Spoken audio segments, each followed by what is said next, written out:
ইমাম সাহেব সালাম ফেরানোর পরে যে আল্লাহুম্মা আমিন বিরহমাতিকা ইয়া আরহামার রাহিমিন, এই যে প্র্যাকটিসটা আমাদের দেশে হচ্ছে, এভাবে কিন্তু সাহাবাদের সময়ে এবং বিশ্বনবীর সালাতের পরে এভাবে মুনাজাত হতো না। তবে ইন জেনারেল হাত তুলে দোয়া করা এটা বৈধ। আপনি দোয়া হাত তুলেও করতে পারেন, হাত না তুলেও করতে পারেন। তবে সালাতের পরে যে প্রতিদিনকার মতো আমরা এই অভ্যাসটা গড়ে নিয়েছি, এটা বিশ্বনবী করতেন না। বিশ্বনবী সাল্লাল্লাহু আলাইহি ওয়াসাল্লাম সালাম ফেরানোর পরে মুসল্লিদের দিকে চেহারা ফিরিয়ে বসতেন। আমাদের বাংলাদেশের সোসাইটিতে শুধুমাত্র ফজরের সালাত আর আসরের সালাতের পরে ইমাম সাহেব মুসল্লিদের দিকে মুখ করে বসেন, কিন্তু বিষ্ণু ইসলাম কিন্তু 5 ওয়াক্ত সালাতের পরে মুখ ফিরিয়ে বসতেন।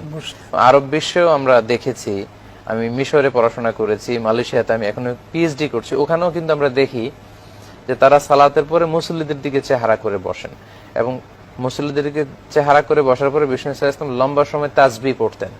তার মানে সালাতের পরে তাসবিহ পড়া সুন্নাহ। এই সুন্নাহটা যখন আমরা সরিয়ে দিচ্ছি, তখন অন্যান্য জিনিস এসে এখানে স্থান করে নিয়েছে। এজন্য আমি এই প্রোগ্রামের মধ্যে দিয়ে সবাইকে, সব দর্শক এবং শ্রোতাবৃন্দদেরকে জানাতে চাচ্ছি যে সুন্নাহ হচ্ছে সালাতের পরে তাসবিহ পড়া, আযকারুস সাবাহ ওয়াল মাসা, বিশেষ করে সকাল সন্ধ্যা, ফজরের সালাতের পরে, মাগরিবের সালাতের পরে বিশ্বনবী সাল্লাল্লাহু আলাইহি ওয়াসাল্লাম লম্বা সময় তাসবিহ পড়তেন। কিন্তু দুর্ভাগ্যজনক হলেও সত্য, মাগরিবের পরে আমাদের দেশে তাসবিহ পড়ার কোনো রীতি দেখা যায় না। সালাম ফেরানোর পরেই হাত তুলে মুনাজাত, তারপরে 2 রাকাত সুন্নাত পড়তে শুরু করে দেয়। কিন্তু এই লম্বা তাসবিহ পড়ার যে সুন্নাত, যেটা হাদিসে এসেছে, এটা কিন্তু আমরা পালন করছি।